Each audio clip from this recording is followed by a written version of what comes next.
আজি আমি all party delegation সকলোবিলাক আমাৰ বিৰোধী দল আমি ঐক্যবদ্ধভাৱে আহি আজি আমি দিছপুৰ থানাত আমি বিজেপি দলৰ ৰাজ্যিক সভাপতি দিলীপ শইকীয়া সাংসদ তেওঁৰ বিৰুদ্ধে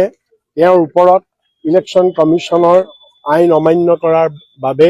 আৰু ৰিপ্ৰেজেণ্টেশ্যন অফ পিপুলছ এক্ট ভংগ কৰাৰ বাবে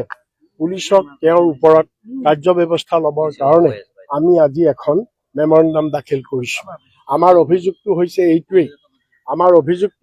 এইটোৱেই যে যোৱা 4 জানুৱাৰী তাৰিখে দিলীপ শইকীয়া ডাঙৰীয়াই যি ভিডিঅ' কনফাৰেন্স কৰিছিল এই ভিডিঅ'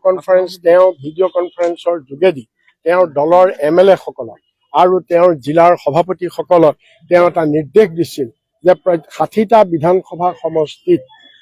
যিবিলাক মানুহে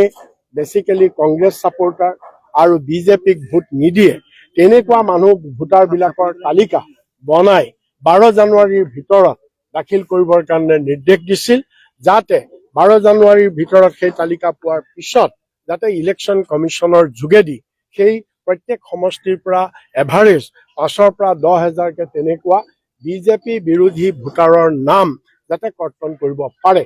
গতিকে এই কথাখিনি তেওঁ ভিডিঅ' কনফাৰেন্স যোগেদি কৈছে আৰু ৱাইডলি গোটেই অসমৰ মিডিয়াত এই কথাবিলাক ওলাইছে আৰু এগৰাকী অসম বিধানসভাৰ সদস্য MLA নিজ কাণে গোটেই কথাখিনি শুনিছে আৰু তেওঁ সংবাদ মাধ্যমতে গোটেই কথাখিনি কৈছে। গতিকে তাৰ পৰিপ্ৰেক্ষিতত ইলেকশ্যন কমিশ্যনে কোনো ধৰণৰ ব্যৱস্থা এতিয়ালৈকে লোৱা নাই, ল'ব লাগিছিল চমুটো ব্যৱস্থা লোৱা নাইকিয়া আৰু সেইকাৰণে আমি গোটেইবিলাক বিৰোধী দল আমি আটাইকেইটা বিৰোধী দলে একত্ৰিত হৈ আজি আমি এই ইলেকশ্যন কমিশ্যন এইটো এটা সাংঘাতিক ধৰণৰ এটা অফেন্স, গতিকে এই অফেন্সৰ ওপৰত তেওঁৰ ওপৰত ব্যৱস্থা ল'বৰ কাৰণে আইনগত ব্যৱস্থা ল'বৰ কাৰণে আমি তেওঁৰ ওপৰত এখন FIR দিছোঁ। ইয়াৰ ওপৰত পুলিচে এটা তদন্ত কৰিব লাগে আৰু তেওঁৰ যিটো ভিডিঅ' কনফাৰেন্সৰ যিখিনি কনভাৰ্চেশ্যন সেই কনভাৰ্চেশ্যনখিনি যাতে মেনিপুলেট কৰিব নোৱাৰে সেইখিনি প্ৰিজাৰ্ভ কৰিব লাগে আৰু আমাক